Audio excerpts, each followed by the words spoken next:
ഒരു iron kadai first യൂസിൽ ഇതുപോലെ മയക്കിയെടുക്കുന്നത് എങ്ങനെയാണെന്ന് കാണിച്ചു തരട്ടെ. ഈ കാണുന്നത് ഞാൻ ഈ പ്രാവശ്യം നാട്ടിൽ നിന്ന് വന്നപ്പോൾ മേടിച്ചിട്ട് വന്നിട്ടുണ്ടായിരുന്ന ഒരു അയൺ കടായിയാണ് കേട്ടോ. അപ്പോൾ ഇതെനിക്കൊന്ന് മയക്കിയെടുക്കണം. അപ്പോൾ എങ്ങനെയാണ് ഞാനിത് പെട്ടെന്ന് മയക്കിയെടുക്കുന്നത് നോക്കാം കേട്ടോ. അപ്പോൾ മയക്കിയെടുത്ത് കഴിഞ്ഞിട്ടുണ്ടെങ്കിൽ അപ്പോൾ തന്നെ നമുക്ക് യൂസ് ചെയ്ത് തുടങ്ങാം. അപ്പോൾ എങ്ങനെയാണ് ഞാൻ ചെയ്യുന്നത് കാണിച്ചു തരാം കേട്ടോ. ഇതിൻ്റെ ഫസ്റ്റ് സ്റ്റെപ്പ് എന്ന് പറയുന്നത് ഡിഷ് വാഷ് ലിക്വിഡ് യൂസ് ചെയ്തിട്ട് സ്ക്രബ്ബർ യൂസ് ചെയ്ത് നന്നായിട്ട് ഇതുപോലെ ഉരച്ച് കഴുകിയെടുക്കുക കേട്ടോ. അതിനുശേഷം നന്നായിട്ട് തുടച്ചിട്ട് നമ്മൾ നല്ലെണ്ണയില്ലേ, വീട്ടിൽ മേടിക്കുന്ന നല്ലെണ്ണ, ആ നല്ലെണ്ണ നന്നായിട്ടൊന്ന് പുരട്ടി ഒരു 2 to 3 hours വെയിലത്ത് ഇതുപോലെ വയ്ക്കാം. അതിനുശേഷം നമുക്കിതെടുത്തിട്ട് വീണ്ടും ഇതുപോലെ സ്ക്രബ്ബർ ഇട്ട് വീണ്ടും ഒന്നും കൂടി കഴുകിയെടുക്കാം.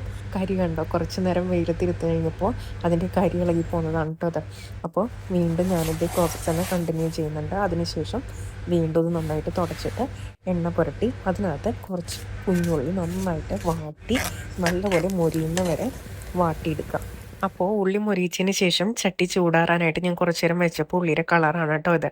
ആദ്യത്തെ ഈ ഒരു പ്രാവശ്യം മാത്രമേ ഇങ്ങനെ ഉണ്ടാവുള്ളൂ കേട്ടോ. അപ്പോൾ ഇതിന് ശേഷം ഞാനൊരു മുട്ടയും കൂടി പൊരിച്ച് നോക്കിയിട്ടുണ്ടായിരുന്നു, അതുകൂടി കാണിച്ചു തരാം കേട്ടോ. അപ്പോൾ ഫസ്റ്റ് യൂസിലെ റിസൾട്ട് തന്നെ അടിപൊളിയായിരുന്നു കേട്ടോ. മുട്ട നന്നായിട്ട് പെട്ടെന്ന് തന്നെ ഇളകി വന്നിട്ടുണ്ടായിരുന്നു കേട്ടോ.